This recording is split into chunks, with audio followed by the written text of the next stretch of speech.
ABC Tuesdays. You know how when you're living your life and then all of a sudden you're out there helping cops solve crimes? That's me. Critics are calling High Potential a fun, slick crime procedural. I have an IQ of 160. I spot things that detectives miss. Caitlin Olsen is fantastic with razor-sharp wit and sass. I think it was murder and a cover-up, but I want to know how you know. Sounds like a challenge. It's brilliant television with a blend of humor and mystery. Got a dead body. Gotta go. High Potential. All new Tuesdays 10/9 Central on ABC and stream on Hulu. On January 1st, 2008, a young woman from Dublin, Ireland, says goodbye to her friend and leaves her house in Malaga, Spain. She is never seen again. You're listening to the Mysterious Brews podcast, and tonight we bring you the case of Amy Fitzpatrick.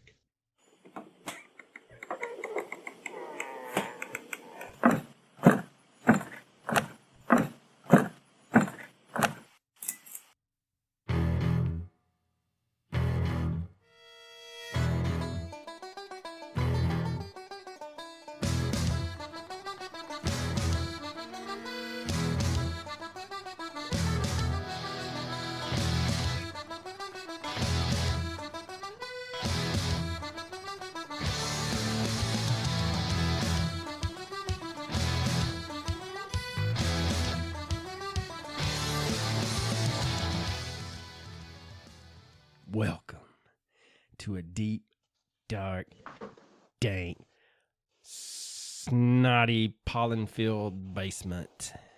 Dude, it's the pause. Deadly.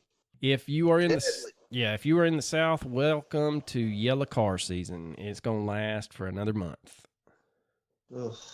I know, and everybody's like, man, well, at least we got some rain. I'm like, yeah, all that did was make them go, hey, and explode the next day with all the wind. Oh, man. We had some feedback on the, what is it? The Pickering case, Lost Boys of Pickering. Oh, yeah? Yep. Peace Cat commented and said that she wanted to let us know that in March in Pickering, the water is freezing, and she typed that in all caps. She also kind of echoed what you said about the Great Lakes. She said Lake Ontario is ridiculously huge. It doesn't even get warm in the middle of the humid summer. And she also said that the water tricycles are super hard to flip, and it would just sit on the water. It would not sink. That's the way they are designed. Thank you, Peace Cat. Just saying that's all the more reason why I think that was BS. I don't think there was a tricycle involved at all in their disappearance, because it's exactly right, man. They're not going to stink. You're going to find them. Seeing the Great Lakes is something everybody should do. You can't fathom what someone's talking about when they tell you how big it is until you've seen it yourself, and they're insane. Yeah, there's a reason why they're called great. Well, just to think of all the shipwrecks up there on those, and I mean big shipwrecks. It's not, we're talking freighters. So yeah. But anyway, enough of the bills, Nils. We got a 5-star review. That's true. I'm sorry, I forgot all about that. With a little bit of constructive criticism with it, which is always good. CSB 1209 said, good stuff from the moist basement. Cool podcast. I enjoy the southern accents. They cover interesting cases.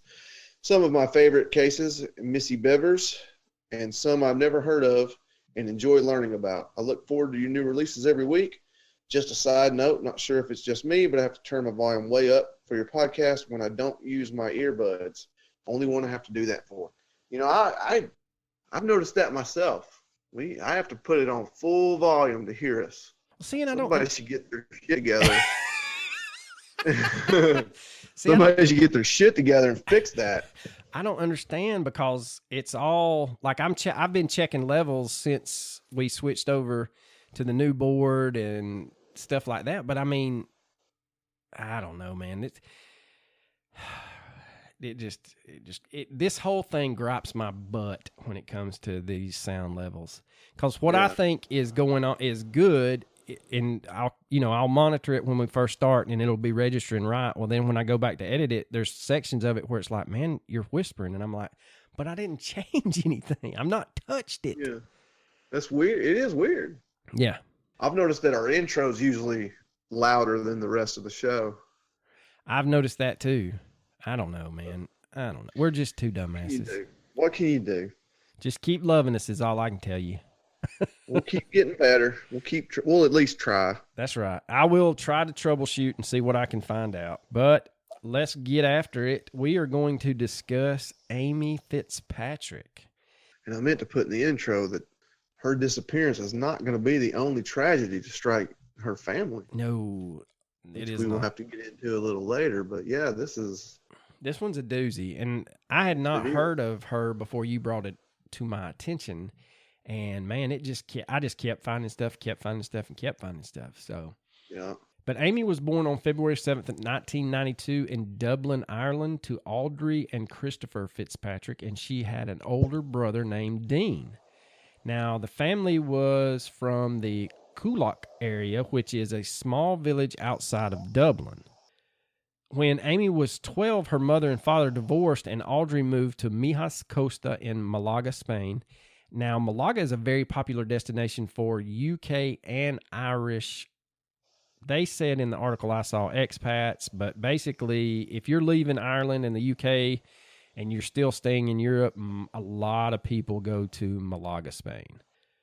That's interesting. She moved with her mom, her brother, and her mom's new boyfriend, Dave Mahone. Now, her father, Christopher, would remain in Ireland after the divorce, and from all accounts, Amy and Dean did not want to go to Spain with Mama and the new boyfriend. Now, this would have been a very difficult time for Amy due to her being a preteen and the whole hormones are raging. She's about to leave every friend she's ever known, the life that she's known, and she's moving to a foreign country. And hard on her is probably an understatement because Amy was basically couch surfing with any friends that would allow her to stay with them. Now, it was stated that when a family would get tired of having a prolonged overnight guest, she would leave and look for another friend to crash with. Amy was not happy in Spain and wanted to go back to Ireland. She was meant to go back to visit family on Boxing Day 2007. And if you don't know what Boxing Day is, that's the day after Christmas. But her mother changed her mind because she wanted to spend New Year's with her new boyfriend, Dave Mahone. Of course. Yeah. Now, according to friends of Amy, this completely devastated her. And Audrey, I guess, tried to patch things up and said that she was planning to take Amy back to Ireland in February, and they were already packing their bags for the trip. Yes, that whole last statement is dripping with sarcasm if you have not figured it out yet. I don't have a whole lot of nice things to say about Audrey right now, and they're going to get worse. So anyway, Amy had a difficult relationship with Dave and is quoted as saying, "He makes my skin crawl." That's never good. No. And this is by her close friend, Ashley Rose, and her mother, Debbie. Now, Amy is even reported to have slept in a field because she was so miserable at home when she couldn't find friends to crash with. If you're sleeping in a field instead of going to your home to sleep in your bed, it's got to be a shitty situation. Yeah, no doubt. I mean, I would never choose to sleep in a field. I don't like camping, much less just sleeping on the hard ass ground. No. My idea of camping is a 4-bedroom cabin. Yes, with either central heat and air or a massive fireplace. So Amy was trying everything in her power to stay away from that house. She would go days absent from school and ultimately stopped attending altogether. Now, parents of her friends have said that she would turn up in the middle of the school day looking for someone to hang out with, and they have also said that she would appear to be malnourished and, quote, dirty. And it's not like filthy dirty. I think it's one of those things where they could kind of notice that she may have been wearing the same clothes that they saw her in a couple of days prior. So yeah, she didn't. She hadn't bathed. Yeah. And I don't think it was by choice. Yeah. So in 2005, the mother of one of Amy's friends sent a letter to the Irish embassy in Madrid asking authorities to take interest in Amy's welfare. In the handwritten letter, the woman said that Amy was very unhappy in Spain, that she was scared for her safety, and that she would probably disappear. Now, Amy's mother, Audrey, acknowledged the existence of that letter, but she said that the woman who wrote the letter was someone who Amy was staying with and that she wrote the letter as a way to make money. I never found what kind of money she would be making from this, but that's what Amy's mother, Audrey, had stated. You're writing the embassy? That is insane. Well, see, and the other thing is, the making money part's insane because if you were going to make money, you would have released it to the tabloids, not the embassy. Yeah. But anyway, Audrey stated that the woman wanted to keep Amy with her in her house, which she considered was not very respectable, and that she had to threaten this lady over the phone to get Amy to come back home. Ma'am, you need to take a step back. If your daughter's not wanting to come home and one of her friend's mother writes the embassy, you might not be doing that whole parenting thing correctly. Yeah. You might want to question what you're doing. Now, people who knew... Give it another look. Yeah. Maybe just take in some constructive criticism. Now, people who knew the woman that wrote the letter stated that she lived in a very stable environment and that Amy was extremely safe living there and that she had stayed there many, many times. Amy's father stated that he knew about the letter and that he took it very seriously. There's not a whole lot about the divorce because we're across the pond, but I have a feeling that something went down where he just does not have a whole lot of say in what happened. Yeah. For them to be able to leave the country with no visitation rights, I don't know if there was... I didn't see anything that you would expect to see in the States when that occurs, but I feel so bad for him because, hell, he can't see his daughter, and it's not like he can hop on a bus or get in a car and go see her, so... Amy's journal painted a life not so rosy either. In one entry, she draws herself living in a cardboard box with an arrow pointing to bins where she gets her food. She writes, quote, "I smell of dog shit and I haven't had a shower in 2 years. And I moved into my new house today and it's quite small and it's not been painted. I am hoping to paint my cardboard box soon." Huh. We know that she wasn't living in a cardboard box or eating out of trash. Well, we don't know if she wasn't eating out of trash can. We know she wasn't living in cardboard boxes.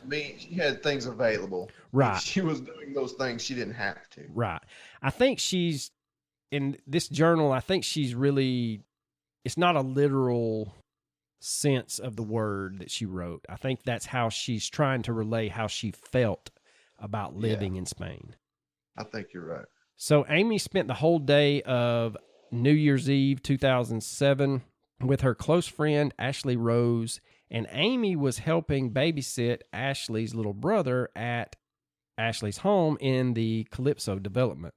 On January 1st, New Year's Day of 2008, Ashley's mother reported that her daughter, Ashley, and Amy spent most of the day at their home. They went out for a few hours to go to the Calahonda market. Now, it is worth noting that Amy had 2 cell phones, and a lot of people are going to be like, what? 2 cell phones? But it's not as, the way I read it, and I'd read it on multiple things, it's not as like glaring, nefarious things going on like we would think about here in the States. Basically, she had one that she had had for a couple of years before she left Ireland, and she kept that, whether it had service or not, I didn't know, but I think it was almost like a digital contact list. She had her friends back in Ireland. She had their phone numbers. She had her father's phone number, so she could look back and use her, I guess you could say, Spanish cell phone and go back and forth. I think that's why there's 2 cell phones. I think she just, being a lazy teenager, she didn't swap it over and she didn't copy them over. She just figured, hell, I'll just use this one. Well, it's also, the fact that she's got an Irish phone and a Spanish phone, But if you're using an Irish phone in Spain, that's just got to get expensive. Yes, you're exactly right. I don't know what roaming charges are over there, but If they're anything like they are over here, it can't be cheap, man. no, it can't be. So, like all teenage girls that everyone is aware of, Amy was never without either of those cell phones.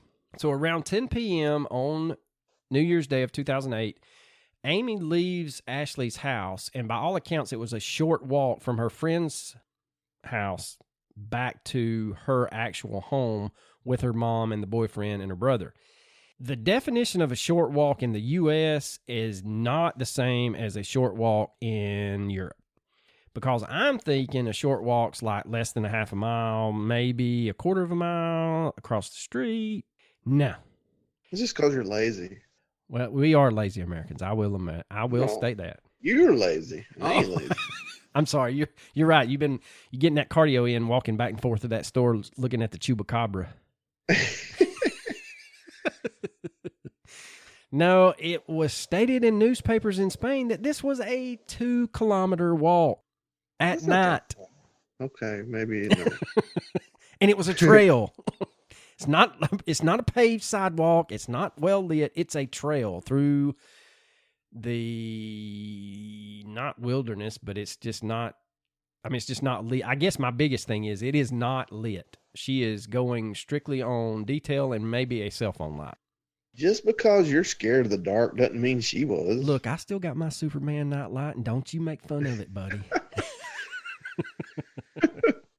Now, a walk that Amy purportedly made all the time, so it was no big deal to her. The bad thing is, after she leaves Ashley Rose's house, she has not been seen or heard from since. Now, there was an unconfirmed sighting of her at a bar later on in the evening, and they said she was with an older man. But again, that's unconfirmed. There was no video evidence that it was her. It may just be strictly rumor, but that was in everything that I had seen. Amy was not officially reported missing until the 3rd of January. And the Spanish police were alerted then, and they do a pretty good job. They start an investigation immediately. They call in the Spanish Civil Guard, and they start looking for her. And they retrace the route that she walked and the places that she was known to go. They bring in a helicopter. They bring in canines to help with the search. Now, Amy's mother, Audrey, told police that the last time she heard from her daughter was on the morning of New Year's Day when she called Amy to wish her a happy new year. She also stated that Amy didn't have a history of running away, and she believed that she didn't leave on her own accord. It takes all I have to state that, because I just want to find this lady and pimp slap her. No, she didn't have a history of running away, ma'am. She slept on other people's couches because she didn't want to be under your roof. But anyway, now Amy... Yeah, honest to God, you really got to evaluate your situation. If your own daughter would rather sleep in a field, that's my biggest thing, man. And be under the same roof as your boyfriend. And she's 15, is that right? Yeah, something like that. Yeah. And it just breaks my heart, man. I guess it breaks my heart because it's kind of like, well, it's nothing like, but the only thing I can equate it to is it's kind of like the new kid in school, man. She just doesn't have any friends. Everything she knew was jerked away from her when her parents divorced, and her mama just ripped her out of there and took her to Italy. Yeah, it's not like she moved to a different school. She moved to a different damn country. Right. I mean, I don't know, man. I my heart goes out for her, in just the situation leading up to her disappearance. She's one of those kids you just want to put your arm around and tell her it's going to be all right, and she's got to tough it out, and she's going to do great, and it just breaks my heart. But anyway, like I said, they brought in canines, they brought in helicopters. Amy's mom's spouting nonsense, and her dad actually arrives in Malaga to help search for his daughter that, I believe it was the 3rd. If not the 3rd, it was the 4th. Now, authorities find both of Amy's cell phones in her room at Audrey and Super Dave's house. Oh, wow. So she made it home. And that's going to lead you to believe that that Audrey, her mom, is in fact lying about last seeing her or last talking to her. Because I don't feel like if she's been gone for 2 days, but again, and I'm talking out of both sides of my mouth this time, this is a mom that's not really concerned if your daughter's sleeping in a field, so she may have just snuck in and tried to sleep and then left. I don't know. But her phone showing up at home either means that someone placed them there or she made it home. That's your only two options. Yeah. Somehow the phone's got home. That's right, baby. Eat like E.T., the phone's got home. So not long after Amy went missing, Audrey hires some private investigators.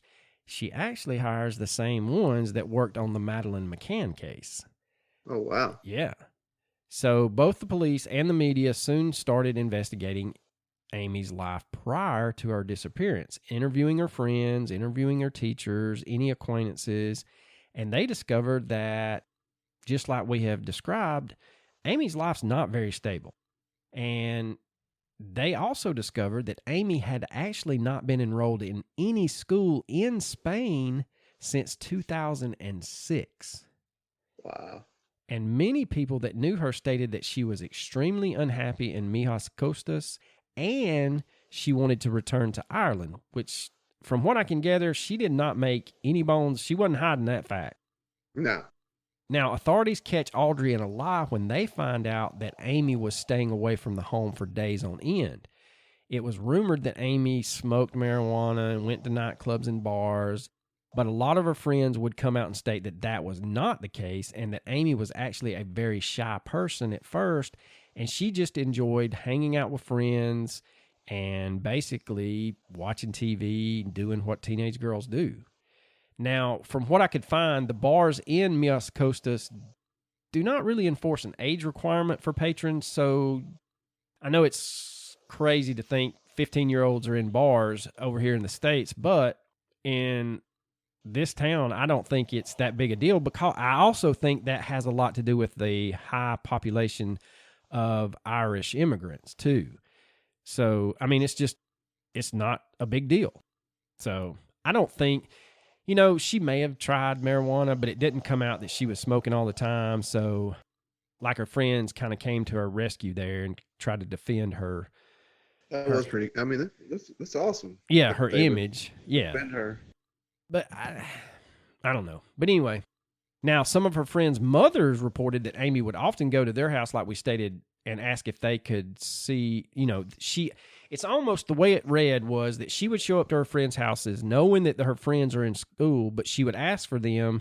And then their parents would be like, well, Amy, since you're here, won't you come on in, sweetie, and why don't you get something to eat? And, you know, basically just mother her.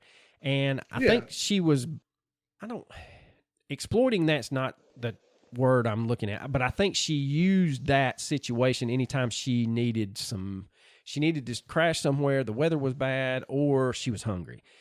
And it doesn't sound like she did it often enough that it was habitual, but I think that was her safety valve when she couldn't find something, you know, a safe place to stay or a roof over her head or a meal. So she's not, this young lady's not stupid by any means. I mean, she had prime opportunity to turn or open that door into some darker aspects of that town probably, and she chose not to. She was, you know, if she hadn't been in school for over a year, she's just basically hanging out at friends' houses and maybe at that market, but she's not really doing a lot of stuff that we see a lot of teenagers that are in her same situation wind up doing over here. So again, it may be totally wrong, but I think, you know, this young lady was doing what she could do to survive and keep her nose out of trouble. Yeah.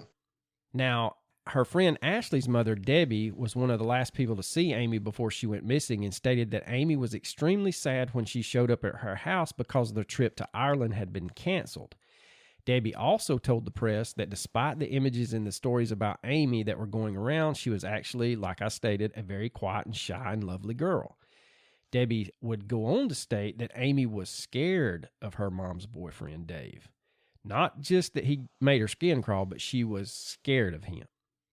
Now, Debbie and Ashley were able to confirm to the police that Amy had no money when she left their house on New Year's Day. Audrey and Dave strongly deny the accusations that Amy was neglected and that she had an unstable life and that she was scared of Dave, also stating that she was not going to school because she was being bullied and they just felt it best that she just not go back to school. Right. You're so concerned about bullying that you're not going to make her go to school, but she slept in a field because she doesn't want to come home. Yeah. I may have been. I mean, that makes perfect sense to me. I may have been born at night, but it wasn't last night. I want to punch Audrey and Dave in the face. In the face. You can. All you got to do is buy a plane ticket. Yeah, that's true. You think I can get over there and pop both of them in the mouth and then get back on the... Yeah, just right back on the tarmac. Yeah. Y'all just, hey, keep her running. I'll be right back. It's not going to take but a few minutes. All right, so in August of 2008, there's a robbery. A robbery, I say. Now, this is just a few months after Amy went missing. The home of Dave and Audrey, let's try that again. Yeah, 3, yeah, 2, 1, here we go. All right, so the home of the lawyer that Dave and Audrey have hired, Juan De La Fuente, in Riviera del Sol, was broken into. So I know I have mastered the English language, but to make sure that we understand where we're going right now, just a few minutes after, or damn, I did it again. Just a few months. Within minutes, I said, within minutes. Sir, you meant months. With just in a few months of Amy going missing, the lawyer that Amy's family had hired, his house is broken into. Huh. And the only thing taken from a lawyer's house was a laptop that he used to keep files on pertaining to Amy's case. That's very interesting. Along with both of Amy's phones and hard copies of files that he had received from the police. So authorities, being the astute ones they are, were sure that the target of the robbery was taking anything pertaining to Amy's case. Now, why do you think that is? That is extremely strange. That's my biggest question is, and again, we're kind of behind the 8 ball over here. I don't know how much it was in the papers. I know it was in Independent IE, which is a newspaper in Ireland, picked it up, and they've run a series of articles on it, and I was able to read some of those, but I don't know how prevalent it was over there. I also don't know if the lawyer's name was ever in the press. If it wasn't, then you got to be within a real close circle to know that lawyer is got stuff pertaining to Amy's case. This one turns my stomach. But anyway, in June of 2009, Audrey receives a phone call from a man who claimed to know the location of Amy. Yeah, she's going to get almost, I guess, not really blackmailed, but she's going to get led down a road that they're going to ask for ransom. Yeah. She would tell the press that, quote, he went on to say he knew where she was. She had been kidnapped and she was in Madrid and the police were not to be involved. So I agreed, of course. He then said he'd ring me back with a name and address in 2 hours. 5 hours later, after sitting with my phone in my hand and my heart in my mouth, I got a text to say, and I quote, can you pay us 500,000 euros? That's a nice chunk of change too now. It's a good amount of money. Yes. In American dollars. Yes. And it goes on to state, quote, yes or no, send your answer now and we'll send you all the info you need. The phone number on this text is 672-564-687. I'll also give you the number he rang me on to 672-564-681.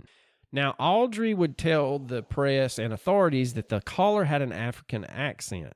Now, authorities could not locate the caller, and the 2 phone numbers that were provided to Audrey were burner phones, so they couldn't be traced. Now, the caller never attempted to contact Audrey again, and according to authorities, this was a big wild goose chase and a dead end. Now, in 2012, Audrey and Dave claimed to have been contacted through Facebook by an, quote, underworld resource, and were told that Eric Lucky Wilson, a convicted murderer who was convicted to 23 years in prison in Spain for killing an Englishman outside a bar in Riviera del Sol in June of 2010, was also responsible for Amy's murder. Wilson was also linked to at least 10 different murders, and Audrey and Dave credited this tip as credible, and they believe that Wilson, who was 24 years old in 2008, was the same man that people report Amy being seen with the night she disappeared. However, police stated that he was not in Spain when Amy went missing, and Wilson was never questioned about the case. Huh. Again, I don't know. I'll save my opinion for later. That seems very freaking strange, if you ask me. Well, yeah. It almost reminds me of the crazy lady down in Florida. I know that's not narrowing it down. There's a lot of crazy. You're going to have to be way more specific. She said you say crazy in Florida, that's not narrow anything down at all. That one crazy lady in Florida. Oh, yeah, I remember her. No. That one lady. God, what was the top mom? What was her name? Top mom? Her daughter, she said she left her daughter with the babysitter whose name was not real. She said she worked in Orlando at Universal Studios, and she hadn't worked there. I don't know. Jesus. I'm not aware of this. Yes, you are. As soon as I say the name, you'll be like, oh, yeah. Casey Anthony. Oh, yeah. Okay, yeah. Yeah, I'm very aware of that. Yeah, I've heard that one before. Casey Anthony. This reminds me of a lot of the Casey Anthony case. There's just shit coming out of Audrey and Dave's mouth that I just cannot fathom. Like, it's just not adding up, man. I'm not saying... It's hard to throw... They might know more than they're letting on. Yeah. So, unfortunately, as Coach alluded to, on May 26th of 2013, Amy's brother Dean, who was 23 at the time, was found dead on the street outside the apartment of Audrey and Dave Mahone on Burnell Square, Northern Cross in Malahide. Dean had been killed by a single stab wound. The perpetrator was none other than Dave Mahone. Yeah. Amy might have been on to something, trying to avoid him. Yeah. Now, Dave would claim that Dean was the one who approached him with a knife and that the killing was an accident. Other reports state that Dave had picked up the knife during a verbal argument, and according to Dave, Dean, quote, ran into the knife. You know, because that's what we do. That's exactly what you do. Yeah, you just run into it. Somebody got a knife, just run into it.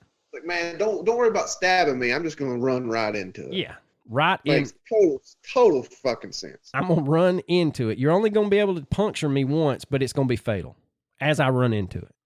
So Dave's defense team stated that forensic evidence would show that their client was innocent, but the prosecution believed that Dave, in a drunken and agitated state, willingly killed Dean. A friend of Dave's stated that when he went to the apartment at Burnell Square, he found photos of Amy all over the floor.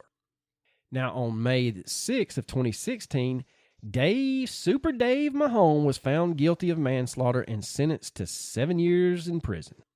Audrey Fitzpatrick quickly forgave young Dave and stayed devoted to him, stating that the death of her son was the sad result of an accident. Lady, you have bumped your head. Yeah. Now, interviewed outside the court, Amy and Dean's father, Christopher, stated that he believed the sentence should have been longer. It has been widely theorized that Dave killed Dean after he questioned Dave about Amy's disappearance. Now, some of the later developments in this case, in 2014, Spanish authorities stated that no suspect had been identified in the case. However, sources have now revealed that there has been progress and police are working on new leads, including the possibility that more than one person may have been involved in Amy going missing. The insider stated, quote, Spanish police haven't given up finding out what happened to Amy. It remains a missing persons case. But the investigation is ongoing, and police are looking at all possible scenarios, and there is a strong possibility that Amy was killed. The chances of finding her alive at this stage after so many years are very slim, but that is not to say there is no hope. Detectives have identified a male suspect that they are looking to interview. This man was well known to Amy, and police have reason to believe that he did not wish her well, end quote. The insider goes on and states that it is understood that he may have worked with at least one accomplice who helped the person cover up his or her tracks. The suspect has not been arrested yet due to a lack of evidence. The investigation team is putting together a file so that he can be interrogated. Now, Spanish police are concerned that the suspect may flee Spain if an arrest warrant is issued against him. The source went on to add, quote, the investigation team will take every measure plausible and possible to ensure that this man faces justice in Spain. It may be the police's only way of discovering where Amy was taken and whether she is alive or dead, end quote. So in 2014, it sounded like they had a person of interest, but they were being extremely careful to dot their I's and cross their T's just in case something got tipped off to this person. Yeah. And we saved the best shit show for last. In January of 2015, Audrey Fitzpatrick wed Super Dave Mahone before he was sentenced to go to prison. She told the Independent Ireland news desk that, quote, I love him. He is my... Your son. Oh, it gets better. He is my rock. I will be proud to be his wife, end quote. Wow. Yeah. So, wow. There's no words, really. I mean... Now, Audrey would tell the paper that they had been engaged for the last 8 years, and they were making plans to marry, but put them on hold when Amy disappeared. And Audrey goes on to say that she had originally planned for Amy to be her bridesmaid and for Dean to give her away. A picture showing Audrey's engagement on the same hand as a tattoo saying Dino appeared in the paper. Audrey also told the paper she hopes their wedding day would, quote, bring a little happiness into their lives, end quote. Wow. Now, do you want to get on the plane with me to punch her in the face, or am I on my own? Oh, I'm booking the flight okay, right now. I got it. I'm on Zillow, or not Zillow. I'm on Expedia. I'm booking it right now. Yeah. Jesus. It's a doozy, man. It's a doozy. Now in 20 there's no words, man. There's nothing. There's nothing I can say. I can't say anything. I don't even know what to say. Yeah, you're just dumbfounded. It's insane. Are we he watching? Killed your son. Yeah, he killed your son. You married him before he went to jail for killing your son. He may or may not have a hand in your daughter's disappearance. Your daughter was sleeping in a goddamn field of fucking grass to avoid this man. And you... Yes. Welcome to the dark side, young Padawan. I don't get it, man. I can't understand this. When I was typing my notes, I just kept getting madder and madder and madder. I bet so. I don't blame you. God. Hell, I'm mad. Now, in 2015, a friend of Amy's posted on a Reddit page that detailed her disappearance that, quote, I knew Amy very well when she lived in Dublin as she was best friends with my younger sister. Just before she disappeared, she wanted to come home to Dublin because she didn't like living in Spain. Her mother is poisoned and treated her and Dean terribly when they were kids before moving to Spain. It is also believed that he murdered Dean because Dean confronted him about Amy's disappearance. The only mystery is where Amy's body's at. She was never the type of girl who would run off with strange men, as the tabloids said at the time. In fact, she was a very shy girl. I still see her father in the area. He is a broken man. Imagine losing 2 of your children like this. Rest in peace, Amy. We still think of you every day. End quote. Not only losing 2 kids, but possibly from the same person. Right, man. Ugh. Like, God. I know, man. Just in 2020, Spain police told the press that they believed that more than one person was involved in Amy's disappearance after they were tipped by a woman who overheard a conversation between her boyfriend and a British gangster who was named a suspect, talking about burying Amy's body. The woman also heard the gangster saying that he was infatuated with Amy. The suspect, who is now serving time in prison in the UK, refused to talk to Spanish detectives. As of now, the case remains open and the police is still investigating. So here's what I run into when looking at this case.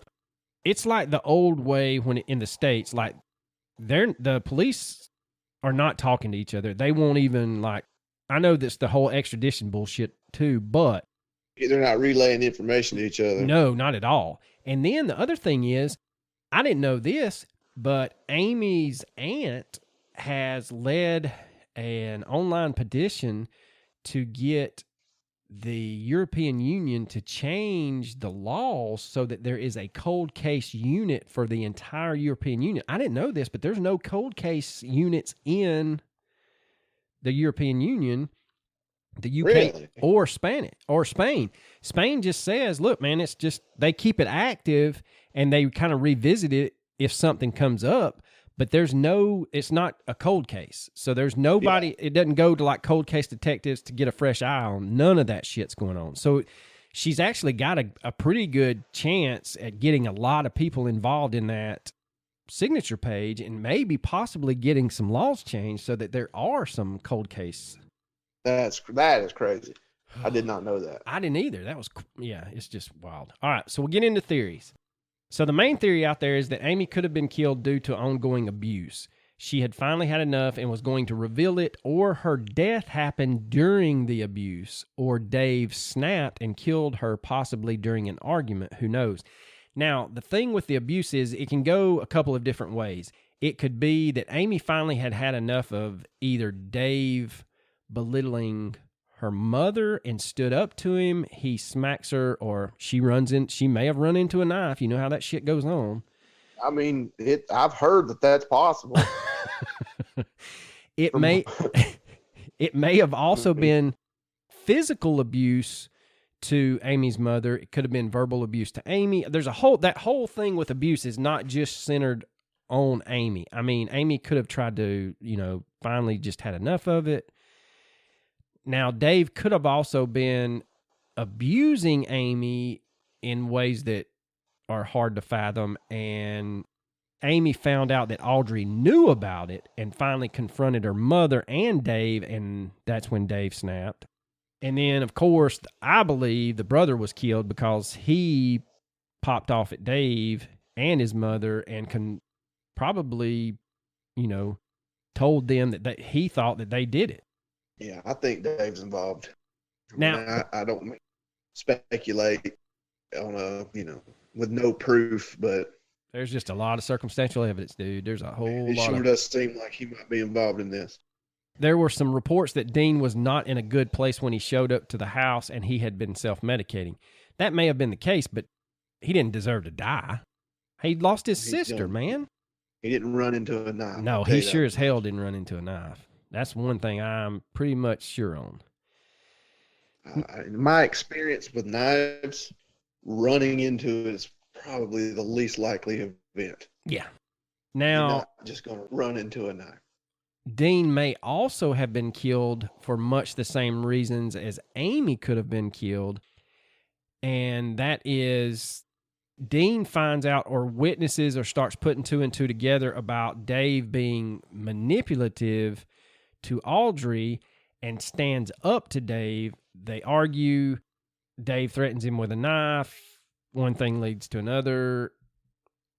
And one of the theories I saw online was basically Dave is an abusive, mind-controlling asshole, and he found Audrey who would allow him to walk all over her existing family just because she felt special by Dave. Now, not knowing any of the backstory, like I said previously, about Audrey and Chris's divorce, one of the other theories is, were Amy and Dean planned children, or were those pregnancies surprise pregnancies? Did Audrey resent being a mother young and a wife to Christopher? And then Dave shows up, starts showing her some attention, and convinces her to divorce Christopher. That could explain the move to Spain. Hey, you need to divorce him. I'm going to move to Spain. We can have this life together. And then he gets saddled with the kids. It just seems like Dave might be one of them smooth talking pieces of shit is basically what I would get to. I think you might be right. And I think the thing is, again, like you said, there's not a whole lot of evidence out there, and we don't know if anybody's come forward with it being a case in Spain and Ireland.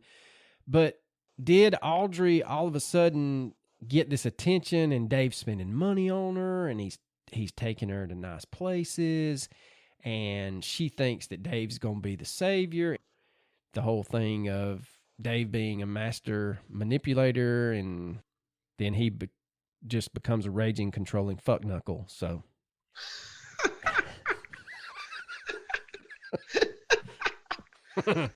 And the thing is, the kid, if you go to the abuse thing, it could be one of those. Audrey could be punch drunk physically, but she could also be punch drunk, like verbally and emotionally. Like he could just berate the shit out of her in the house, and then he takes her out and he like portrays this persona that they're this happy couple, and she's just putting up with this shit because she can't get away from him. And he sees the kids as baggage. But she still married him. That's my thing. Are you that? He's going to prison. Said in the paper that he's my rock or whatever the hell you said. He's my rock. What the? It's almost like mind control, dude.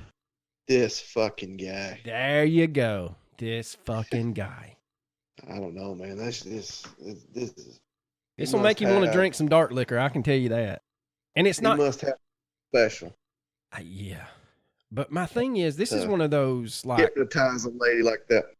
This is one of those cases that's not, like, gory details. This is one of those, like, psychological, you kind of know what's going on, but you can't prove it. And your heart goes out to those two kids. And it just, ugh. And Dave may be totally innocent, but I still think he's a piece of shit. I mean, I hate to speculate when we talking about specific people and doing specific crimes, but man, it just seems like this guy might be involved. Let's just put it that way. That's my theory. He might know a thing or two about a thing or two. Yeah, he's the more we talk about it, the more it seems like he may be involved. You know, and again, I guess the dad, like, but he is from Dublin. I mean, he might have some connections. Maybe we need to give old Christopher some money. Talking like IRA? Yeah. Talking about the real IRA? Yeah. I don't know. I mean, it's in the... I don't want to fuck with him. The youngest one was born right there in the early 90s, right at the end of all that shit, so I'm not saying... All I know is if you're real IRA, I don't want to fuck with you, man. Nope. You're good. I think y'all are great people. Yeah. Y'all are misunderstood. Yep. Damn shame. All right, Coach. What is your theory? I think I'm on anti-Team Dave, man. I think he was involved. Yeah, I guess my thing is I think at the very least he's culpable of neglect. He should be in prison the rest of his life for killing the dean. There's no way he runs into that knife, but no. You don't run into knives. No, that's not how knives work. He may totally be innocent in this whole thing with Amy, but there was something going on in that house that kept Amy away because teenage girls. Well, I mean, clearly, teenage girls just don't sleep in freaking fields for shits and giggles. So, not at all. I don't know, man. This one just makes me angry, but. I think Super Dave is involved. I think that, like I said, I don't know how involved with Amy's disappearance he is, but at the very least, he killed the brother. Well, we know that. Well, I meant murdered, not manslaughtered. So No, he didn't manslaughter him. He straight up murdered his ass. Yeah, he murdered him. So that's about all for the Amy Fitzpatrick. I hope I really do hope that some of these leads that they're chasing down, whether it's the unnamed person in the UK or if it's another, I hope they are still tracking down those leads, and I hope that at least for the father, he gets some closure. At the very least, I hope he books a flight to Spain on Dave's release date. Yeah, meet him right at the fucking gate. Yep. With a 1969 right in the fucking mouth. Yeah, with a 1969 Cadillac going about 80. Right in the kisser. Am I funny? Do I make you laugh? Do I amuse you? I'm here to make you laugh. I don't know, man. You just made me laugh. He's a funny guy. Oh, all right, man. Recommendations. I'm going to recommend the movie Goodfellas that we just quoted. That's a good fucking movie. Like, what do I amuse you? I'm here for your enjoyment. Well, what's funny is I rewatched the original Red Dawn last night, and I forgot how cheesy some of the acting was. Yeah, they chew the scenery. Yeah. Patrick Swayze, man, he was right before Dirty Dancing. So him and Jennifer. I was thinking more like Roadhouse. Roadhouse is by far my guilty pleasure movie. I know it's shit, absolutely. but I watch it every time it's on AMC. Oh yeah, when it comes on AMC, you leave it on. The double douche. Ain't no changing that, man. Hey, mijo. I thought you'd be bigger. That's what I'm going to recommend. If you've not watched Roadhouse in a while, watch Roadhouse, because there's some great one-liners in there. That's an amazing movie. That old man. Now, look, how's $100 sound for you? You know, it's not about the money, but if I don't charge you something, the Presbyterians are going to pray for my ruination. Yeah. Well, if it keeps you in good standing with the church, it ain't funny how money does that very thing. When he pulls him from the house, he goes, "Are you okay? Are you okay?" I'd be better if you'd get off of me. But anyway. Oh, that's a good movie. That's a good movie. All right, man. Well, you got anything else? You know I don't. Deuces.